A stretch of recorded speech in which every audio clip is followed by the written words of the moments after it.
Can BYU keep that anger and take it on the road to Kansas State? That is the challenge. We are live in Studio B with your day-to-day BYU sports play-by-play.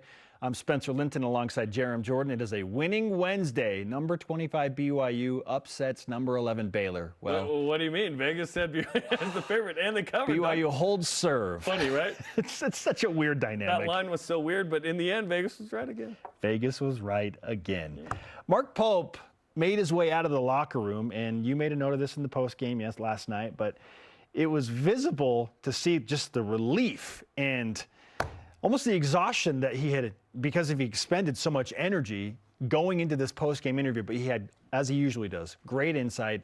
What impressed him the most and some of the individuals that stood out in last night's win. This is my one-on-one with Mark Pope last night. Well, Coach, I can't think of any other way to explain what night in and night out of the Big 12 is like other than emotional warfare. But you did it again tonight. And after a tough loss, what does a win like tonight mean for your team, given what you just went through? It's important. We talk about responding all the time. And Baylor barely won at Oklahoma State. That's just how good this league is. But our guys came back feeling a little bit we had some questions that we needed to answer, and I'm super proud of how the guys responded. Really proud of how they responded, because this is a grinder, and the ability to kind of come back fresh and attack the day has been really special with these guys, and they were great the last couple of days. You're very open about the defensive struggles and issues that your team had over the past few games.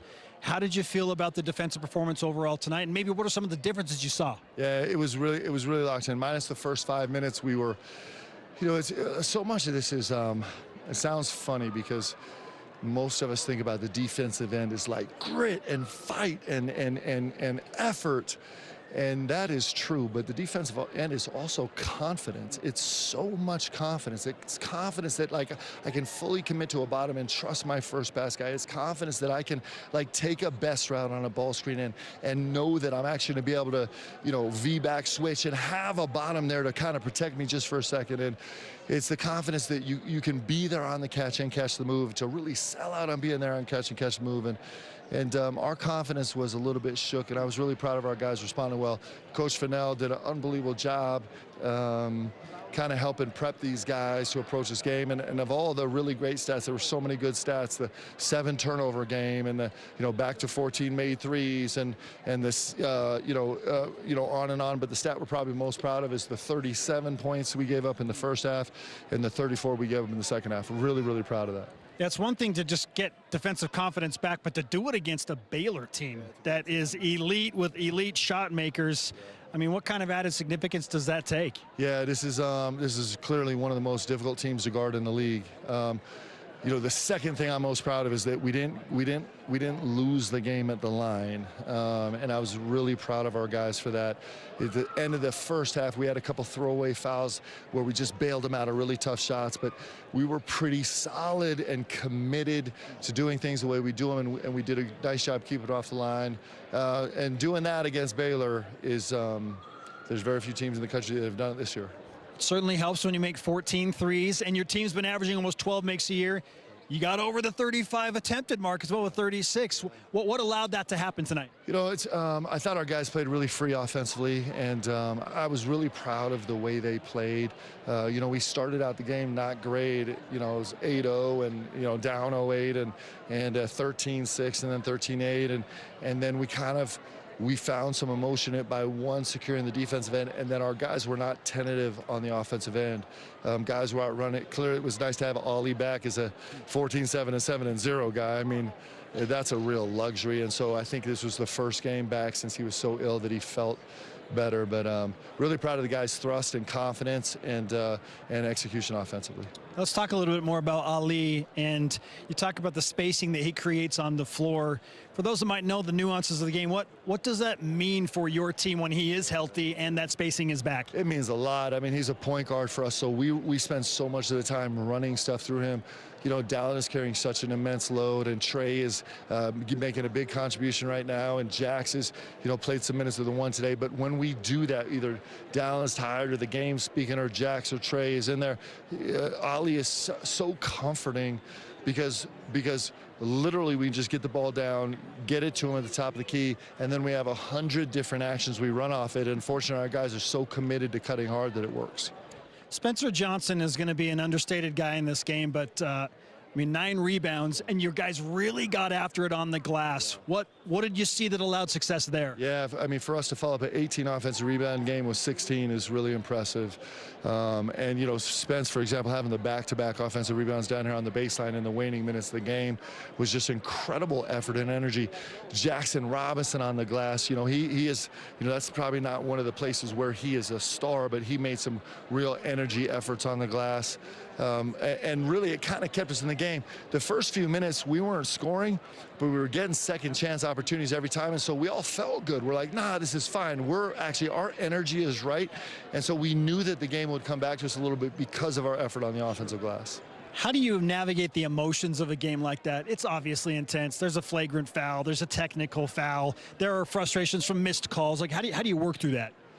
That's actually my job, and I'm getting better at it. You know, I'm a super emotional person, and so me being a little more just as flatlined as I can be helps us. And it was a super emotional game. You know, Richie played an outstanding game, and you know that F1 foul was legit, and it's something we need to avoid. And it's just you're so in the emotion of the game, right? But our guys have done an unbelievable job in timeouts about taking a breath, about them talking to each other, about staying focused on kind of one key thing that they're verbalizing.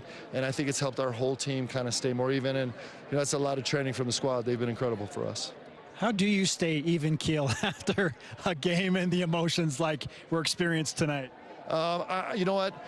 One of the ways is just loving the moment. Like I mean, come on, this gym was on fire tonight, and you know, you don't get to do this forever, and we don't get to share this forever, and you don't get this every year. I don't know what it is, 14 or 15 weeks we've been in the top 25, and you know, we don't get to witness a team that is kind of like suffered and sacrificed to be together like this group has, and we don't get a first year in the Big 12, and so I think we're all trying to love the moment, just love the moment and take it in, and that's pretty special. All right, we'll finish with this. If you had to be nitpicky, and you can pinpoint one thing that you really want your guys to work on, even after a critical win, what would it be? Back to the same thing, trust. Like, our trust on defense took a big step tonight, and we need to keep going that way. Like, we need to keep trusting ourselves. We can do this. We can do it together, and we do it a little different, but we can do it together. And when we have faith in what we're doing, we don't second guess, we're not on our heels on the defensive end, we can be really functional. That was a major step forward for us. Coach, congratulations on a great win. Appreciate you. Let's go, Coop. I like that he brought up just the confidence required on defense. Mm-hmm. It's not just about shooting and scoring, but like there is a swagger that you can take in from preparation and knowing where you're supposed to be and trusting where your teammates are going to be. And we saw that return for BYU. So I know it seems like a simple concept, but we don't discuss like, hey, like defend confidently. Defensive confidence is interesting. Yeah.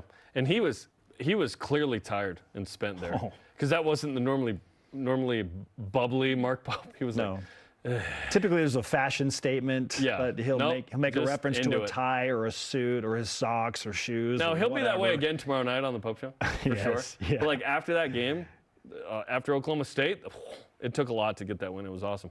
BYU basketball with Mark Pope, as mentioned, tomorrow, 8:30 Eastern, talking about a big win against Baylor. Big game at Kansas State Saturday, 8:30 Eastern on the BYU TV app.